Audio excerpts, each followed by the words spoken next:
Hi guys, and welcome back to Give Me a Hug. Yeah, my name is Dom. With a little bit of a raw reaction, the Wyatt Sicks have been moved to SmackDown. Why? The Final Testament view doesn't get its payoff. They just get moved. They get moved in a backstage segment. Karrion Kross just tells The Miz that the Wyatt Sicks have been moved to SmackDown. I am not impressed. I am not happy about it. The community doesn't seem particularly happy about it too. There's some good things that could come out of this. Of course, they could get more TV time, but where's the payoff? The payoff for the Final Testament feud was Uncle Howdy losing, which does nothing for the Wyatt Sicks. Look, makes Karrion Kross look good though, which is a good thing. You know, he's a great character. The Final Testament storyline's been great. The cult of the Final Testament, seems to be still ensnaring the Miz. The Miz losing last night on Raw to Sami Zayn. But yeah, Wyatt Sicks going to SmackDown. What do you guys think about this? The Wyatt Sicks posted this clue before Raw. Which basically translates, if I bring up Twitter, I'll pull it up on the screen because we love to, of course, credit and show the amazing talent of the community where we can. Metal Mama Brittany, we like to spotlight on this channel and other people as well. So I'm just going to pull up my screen here. Which I can't do. Hang on a second. There we go. So Metal Mama Brittany defines this, has dove into the stuff we talked about the other time, which is of course potential kind of teases around Alexa Bliss, sort of different symbolism that's there. Of course, the image itself, the resting on the chair, the lantern, obviously paying tribute to Bray Wyatt. And yeah, there's some interesting stuff here. Surrounding the image, J13-7 appears 14 times within the fog, including the one on the lantern. Could these scattered symbols represent the fireflies the fans drawn to the Wyatt Sicks or their potential targets? Lost in the haze of confusion and anticipation, the Wyatt Sicks continue to put together a chilling legacy, blending cryptic messages, unsettling imagery, and deliberate symbolism. So there's some interesting points there from Metal Mama Brittany, who does some great stuff around the Wyatt Sicks. I know there's some other bits as well around this. Let's see what we can pull together. Yeah, so this is Ecclesiastes 3:1. There is time for everything in a season, for every activity under the heavens. The teacher of wisdom speaking to his students. That's from David Gaddy. John 13:7.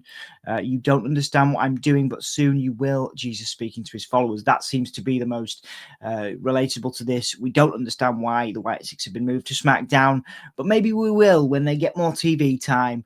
That's hopefully what we're looking at, isn't it? More TV time for the Wyatt Sicks on SmackDown. But I'm really disappointed that we didn't get a payoff for the Karrion Kross feud. Maybe they end up on SmackDown next week. Maybe the Final Testament ends up on SmackDown and we go back to a few years ago on WWE where nothing made sense and the brand split made no sense and it just everybody ends up on SmackDown and we get the payoff to the Final Testament feud. But it's unlikely, and maybe the Wyatt Sicks are moving on to SmackDown. But yes, more TV time with 3 hours of SmackDown now, which is questionable. I think that's till June, isn't it? They're doing 3 hours of SmackDown. So we'll see. But it's definitely going to get me tuning in on SmackDown. It gives me something to talk about on Fridays. But yes, weird. I was not impressed because, again, Monday Night Raw is clearly the A show. Feels like they're moving people to SmackDown when they don't have much for them on this kind of major Netflix show. Although it's only 2 hours, maybe I'm being too harsh. But yes, quite disappointed I was to hear they were moved to SmackDown because Netflix is, making a big deal of Raw. Although SmackDown's on Netflix too. It was top 10 in the UK for watch shows last week. This is SmackDown I'm talking about when I check the rankings. So clearly people are watching it. So it gives the Wyatt Sicks a platform globally, which is good. There's been some new masks as well on WWE Shop in the US. Worth mentioning that as well. I wasn't too impressed with them. What did you guys think? Let me know. Go and have a look. They are all over social media now, those Wyatt Sicks masks. Let me see if I can pull some up for you while I'm here. But yeah, I wasn't too impressed with them personally. But then, they've got there you go. Let's have a look. Wrestling Days has got the images here. Let me just pull them up for you. Yeah, so there's a couple of them. There's the Howdy one, the Nikki Cross one, Sister Abigail, Dexter's one there, and then Gacy's 1 and Rowan's 1. They don't look terrible. I mean, I'm just super critical. Maybe I'm being too critical, but they've got to save money. They can't put the same detail into these masks that they do that Jason Baker did for those. But there we are. There we are. They're cool. I'm sure people will buy them. But yes, that's my Wyatt Sicks news from Raw.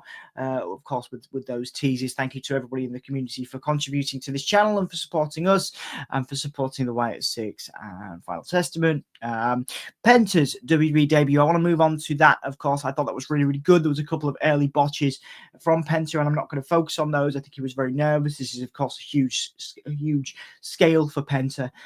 He did very, very well. Chad Gable is incredible. Chad Gable just putting everybody over, putting Uncle Howdy over, of course, and now putting Penta over. Chad Gable becoming the new Dolph Ziggler, which could bode very well for him. It could also bode not very well for him because Chad Gable does need a singles title this year. He is the workhorse of WWE. It looks like Kurt Angle. He should be a world champion one day. But anyway, here today to put, or last night, to put Penta over. Great debut using the sacrifice and the Penta driver. So his indie moves. His presentation was great. There was some fire. So he's clearly going to be the next great lucha star. I think Rey Mysterio put him over later on in the show as well as such. So I think that's a really interesting move, of course. So, Penta being put over by Rey, clearly positioning him as the next great star. Where does that leave guys like Dragon Lee? I'm not so sure. Should they be putting more of a spotlight on Dragon Lee rather than Penta? But then I believe Dragon Lee's on SmackDown. These are all talking points and suggested points for you guys to discuss in the comments because, again, I thought Penta was great. I thought the presentation was great. I loved his Penta Dark in Lucha Underground. I encourage everybody to go and check out Lucha Underground as well, for that. I think he is an absolutely incredible talent and deserves your attention. And, of course, he got the world's attention last night with a really impassioned promo. I think he went over as well. I think he went over time a little bit. But, again, these are debut things. These are teething problems.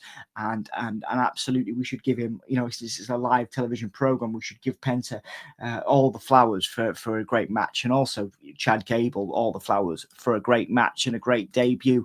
Very, very impressive.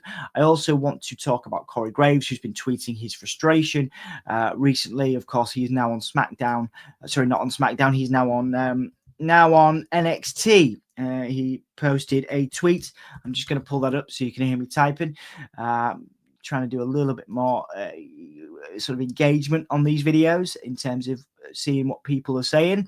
So I'm going to share my screen again. So we are pulling up this Corey Graves tweet. Imagine chasing your dream and being told, not deciding that you are no longer physically able to pursue your dream. That was, of course, he was a wrestler.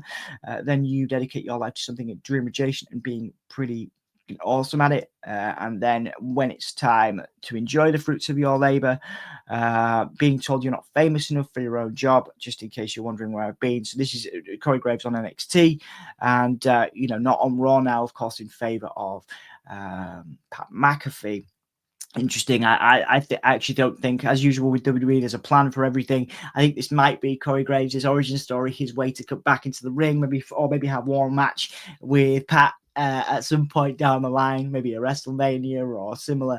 I think Corey has one match left in him. I think they know that. I think they're planning for that. And I think it could be against Pat McAfee. And I think that'd be a huge draw because Corey's great. He was great in NXT. He deserves one more match. And even if he doesn't get that, I think this is a great angle to get people talking.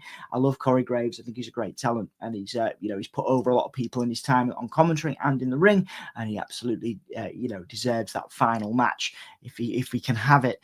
An evil villain origin story for Corey Graves, turning on the fans and turning on Pat McAfee. That'd be pretty cool. I'm not saying that's exactly what we're going to get, but I think that'd be really cool. What did you guys think, guys? We're just going back over the talking points. The Wyatt Sicks moving to SmackDown. Do you think it's a good idea, more TV time, or are you like, what the frick? Where is the end to the Final Testament story? Because that is what I'm wondering. Penta's debut, could it have been better? I don't really think so. Again, a few teething problems, but again, a great debut for one of the greatest luchadors in history. I think Corey Graves on NXT instead of Raw in favor of Pat McAfee. What do you think? Do you think there's more to this? Do you think this is a storyline, or do you just think, Corey Graves is genuinely angry? I don't think he'd be tweeting that if they didn't have a plan, because he'd probably be fired. So yeah, I think there's more to this. So anyway, guys, let me know what you guys think about this. I will be back later on this week for some more stuff for you, and I will see you soon. Thank you so much for watching. Thank you so much for being a part of these videos, and we will see you again. Take it easy. Bye. This is Big E from the New Day. Give me that hole, yeah. Give it to me. I need it.